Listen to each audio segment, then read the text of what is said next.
Hey guys, what's up? In this video I want to show you how to do the wobbly voice effect, like this video, or like this one. It's actually pretty easy, so let's jump right in to Cubase and I'll show you what you need.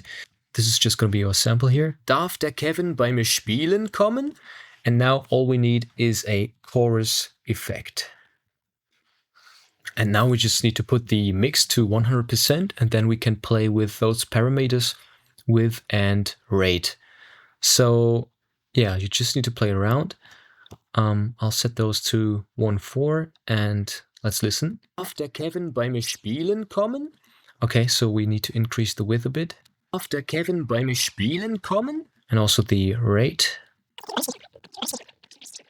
Darf der Kevin bei mir spielen kommen? And as you can hear, the effect is already done and all you need for that is a chorus.